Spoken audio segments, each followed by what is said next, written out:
Como son las 9:21 de la mañana, con Mirna Schindler saludamos rápidamente a nuestros participantes de hoy en la Pauta B. Andrea Moleto, Cristóbal Belolio, ¿cómo están? Hola, buen día. ¿Qué tal? ¿Cómo están? ¿Qué tal? Muy bien. Arrancando agosto, arrancando el octavo mes del año, con mucha noticia en curso, con mensaje presidencial el viernes en la noche, cuenta pública anual, con el retiro de los fondos de pensiones, que ya va superando los 6 millones de solicitudes, con la solicitud del bono clase media a través de impuestos internos, que ya va sobre 600.000 solicitudes, y bueno, lo de la AFP hoy ya de manera presencial, así es que agenda no nos falta. Ya acabamos de conocer las cifras de actividad económica en junio, menos terrible de lo que se temía, 12,4% de retroceso, pero pudo haber sido peor. Los agentes económicos anticipaban que fuera peor. ¿Cómo lo ven? Andrea, Belolio, tú querías comentar adelante. la actividad económica, ¿no? No, Belolio, adelante, por favor. No, a mí esto no me interesa. Salgo. Yo estoy consternado por lo que pasó el fin de semana. No, sí, Lo de bueno, ¿qué decir lo de la Araucanía? Bueno, me faltó mencionar tal vez lo más alarmante de todos, que es este rebrote terrible de violencia ahí entre ciudadanos, además. ¿Qué pasó, Mauricio? Yo quiero entender bien qué pasó, porque a esta altura uno se apura tanto en ponerle nombres rimbombantes a las cosas que pasan, que yo no sé si es que es realmente eso lo que ocurrió o no. Entonces me gustaría hacer como una pequeña cronología para ver, y corrígeme en las partes que me equivoco. Hubo un grupo de personas que se identifican con la causa mapuche, que se tomaron 2 o 3 municipalidades en la Araucanía, alegando por los presos políticos, si no me equivoco. Y después parte de la población, de la ciudadanía, digamos, animada por otros grupos organizados, APRA y no sé cuáles otros, se movilizaron para ir a desalojarlos por mano propia, ¿o no?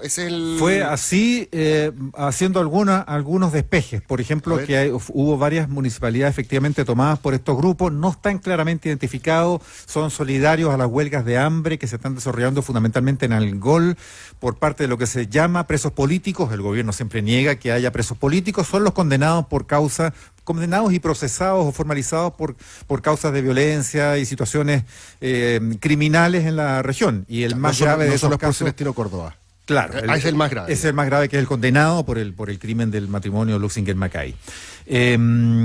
La situación más complicada se vio en la municipalidad de Curacautín, que es donde se produce este enfrentamiento de gente que es descrita como ciudadanos o vecinos de la comuna, que van dispuestos a desalojar y se suman en un confuso procedimiento allí a la fuerza pública, de manera que de pronto se denuncia que la fuerza pública dejó que ellos entraran, que intervinieran, no los contuvo. La fuerza pública claramente fue insuficiente e incapaz de canalizar bien ese proceso. O sea, aparecieron paramilitares, por así decirlo. Mira, claro, porque hubo gente que estaba con palos y armados, o sea, armados con palos al menos, es lo que yo puedo ver de lo que se ha informado. Pero eso ojo, que no se produjo. Claro, ahí es donde se produjo la famosa imagen viralizada, el que nos salta es mapuche, que fue claramente condenada muy transversalmente, pero no ocurrió lo mismo en los otros municipios. Nosotros hablamos hoy día, por ejemplo, con el alcalde de Traiguén, que nos decía que allí no se produjo eso, allí quemaron entera la municipalidad, prácticamente 80-90% de destrucción, pero se sospecha que los que cometieron ese ataque allí fueron los mismos participantes en la toma antes de desalojar. Ya. Porque se temía que hubiera un desalojo que no ocurrió, no alcanzó a producirse un desalojo, no llegó la fuerza pública. Son situaciones distintas y no estamos enteramente seguros de cuál es la hebra común acá. Pero lo que sí es cierto es que hubo ciudadanos que se organizaron por iniciativa propia para ir a hacer este desalojo, y es a esos ciudadanos en Curacautín, y es a esos ciudadanos donde hoy día se está el epítome, o sea, el epíteto racista cae ahí, claro, en ese marco. Exacto.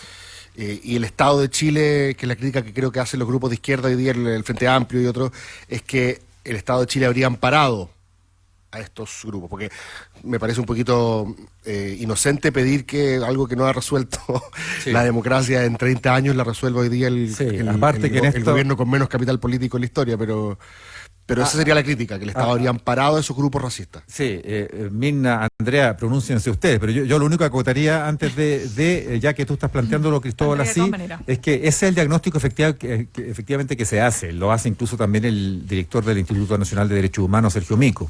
Pero hay una cuestión que uno tendría que detenerse a mirar con más detalle, porque cuando uno dice el Estado de Chile, como que el concepto le queda grande a unas fuerzas especiales que llegan a un desalojo en Caracautín, a una municipalidad. Sí. Lo que ahí se produce es una confusión de cosas que son simultáneas y finalmente concomitantes, pero yo no sé si ahí fue la fuerza pública la que avaló, la que dejó pasar.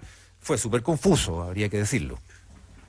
Ahora, yo creo que más allá de los detalles, lo que vemos ahí es algo que hemos visto durante décadas. Es un conflicto que es político, abordado desde la idea del orden público. Y ahí es evidente que no vamos a llegar a nada. Y me sigue sorprendiendo, y esto es histórico, da lo mismo, voy a citar a este ministro, pero se parecen todos bien, todos, los de la concertación, nueva mayoría, gobierno de Sebastián Piñera, no importa, ni uno y otro, hay pocos que han hecho una diferencia, una distinción con respecto es que si no para la violencia no vamos a llegar a ninguna parte.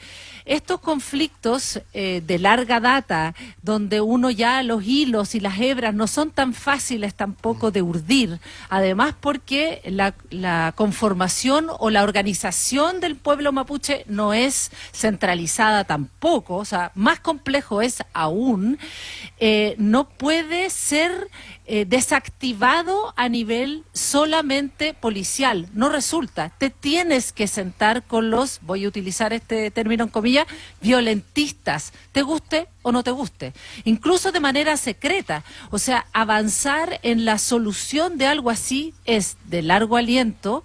No alcanza nadie en 4 años a resolverlo. Entonces, mientras no tengamos una mesa que sea de largo aliento, insisto, en la cual además confluyan todos y todas, no solamente los violentistas, comillas, o aquellos que pueden sentar a esa mesa o iniciar en esa mesa, aquellos también que tienen intereses económicos en la zona, porque esto también tiene que ver con eso, ¿no? Aquellos que se arman, que vienen del lado de los que tienen tierras ahí, legítimamente entiendo que se sienten amenazados, aquellos que han sido víctimas, las comunidades, en fin, o sea, no es desde el gobierno central mandando fuerza policial, porque no recordemos, ¿no? O sea, Operación Huracán, ¿nos acordamos todavía de eso? Ya se nos olvidó. Oye, Creo Andrea, que, espérame, para dale. poder decir algo, ¿me permites? ¿Sí? ¿Puedo? Por favor. Ya, mira, yo a lo que dice la Andrea, lo que voy a agregar, si hay un investigador que se ha dedicado a estudiar desde el lado Huinca lo que está pasando en la Araucanía es Claudio Fuentes. Recordemos que Claudio, además de ser doctor en ciencia política, él es historiador de origen de la Universidad Católica. Entonces, cuando tú hablas, Andrea, de sentarse a conversar, bueno, él ayer hacía un recorrido de los 30 años sin solución, partiendo por la primera comisión. Primero partiendo por el presidente Elwin, después partiendo por la primera comisión de pueblos indígenas con Frey, la segunda comisión con Lagos, después Comisión Verdad Histórica Bachelet 1, Comisión Asesora, Comisionado Especial Piñera 1, Asesor Especial Pueblos Indígenas Bachelet 2, etcétera, Comisión Asesora Pueblos Indígenas, en fin, Piñera 2, Consejo para la Paz en la Araucanía, en fin. Nada de eso ha dado resultado, evidentemente que nada de eso. Hay un historiador que yo se los recomiendo, que es Fernando Pairicán. Él publicó una columna en CIPER, Camino a Chaipurria, que habla precisamente de lo siguiente. Él dice que efectivamente aquí ha habido una radicalización del movimiento mapuche, pero que esa radicalización, dice él, es responsabilidad de los huincas que no han encontrado una salida política al conflicto. Entonces, sí, es verdad, que cuando uno analiza lo que está pasando con esta huelga, y qué terrible que una huelga solo se hace visible cuando la persona está a punto de morir, porque es así, lamentablemente, no olvidemos que hace unas semanas, creo que en esta misma ocasión, no sé si era hoy día, lunes, con el mismo panel, pero comentábamos el abordaje de que había sido objeto Prieto, la alta comisionada para los derechos humanos de Naciones Unidas, Michelle Bachelet, cuando iba por la calle, ¿no es cierto?, en Ginebra, y es abordada por una activista mapuche, que precisamente le hace hincapié en que no ha dicho nada respecto de la huelga de estos comuneros. Entonces, ella le dice, bueno, pero es que yo no tengo cómo saberlo si a mí nadie me informa. Y tiene razón la expresidenta, porque este es un tema que no se toca, no se habla, hasta que se produce esta toma de los municipios. Evidentemente que la toma lo que pretende es visibilizar aquello. Sigo con el tema. ¿Quiénes están en huelga? Entre otros, Celestino Córdoba. ¿Quién es Celestino Córdoba? Uno de los 3 condenados por el crimen del matrimonio Luxinger-Macay, que es un tema tremendo. O sea, yo diría que es de los casos más terribles de violencia ocurrido en la Araucanía. Y eso hay que decirlo, porque es parte también de la radicalización. Porque ¿qué tiene que ver un matrimonio que queda encerrado en una casa mientras se quema la casa? Entonces, hay situaciones ahí que están puestas en tela de juicio, pero también hay un pueblo que tiene distintas expresiones, porque si aquí pensamos que hay un solo pueblo mapuche, no, aquí hay muchos pueblos mapuches y hay muchas organizaciones, unas más radicales que las otras que están dispuestas a moderar, otras que no tienen ningún interés, quiero decir, en llegar a acuerdos, porque aquí su punto, digamos, va mucho más allá. Es más, ni les importa el estallido social en el resto del país, porque ellos tienen su propio estallido, su propia agenda. Bueno, en fin, es un tema súper complejo, pero lo que pasó en Curacautín, y con esto cierro, por favor, quiero solamente decir que me parece extremadamente preocupante, porque entonces, ¿qué quiere decir? Que nos vamos a empezar a organizar para que se cumplan determinadas situaciones como que no se tomen una municipalidad. Entonces resulta que los pobladores o los vecinos, o como decía Pedro Cayuqueo, esta supremacía morena, porque él decía, o sea, los que decían el que nos salta es mapuche, eran mestizos. Entonces, ¿de qué estamos hablando? No sé, ni siquiera estaban los cuicos rubios, los zorrones, no, estaban los morenos, los mestizos, diciendo que el que nos salta es mapuche. Entonces ya estamos hablando y tomando palos para, qué sé yo, terminar con esta toma. Es que esto es muy grave. Eso es lo grave. Es cuando ya no hay control y cuando efectivamente Carabineros no da abasto. Eso me parece que es el tema que tenemos que poner al centro hoy día.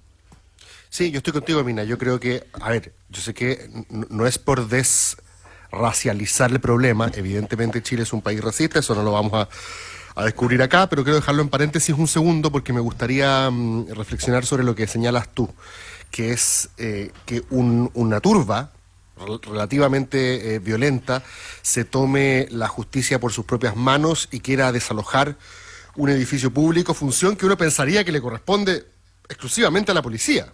Ahora, tú me podrás decir que ellos, como ciudadanos indignados, cansados de que les tomen su municipalidad, que es donde ellos hacen trámites, consiguen beneficios, está bien, por supuesto, tienen todo el derecho de estar, pero no sé si alguien aquí se tomara la municipalidad, bueno, aquí no pasa nada, esto es una taza de leche, pero si alguien se toma una municipalidad, como que me cuesta imaginar cómo se legitimaría en este caso la autotutela para que un grupo de vecinos fuera con palos a sacar a las personas que se tomaron la municipalidad. Me parece que esa es una primera cuestión que es muy complicada y tiene que ver, creo, con lo que tú dices, la ausencia de Estado o la debilidad de las instituciones. Ese grupo de gente que hizo correr la voz a través de un WhatsApp, de que se juntaran 40, 50 personas con palos a la salida de una municipalidad.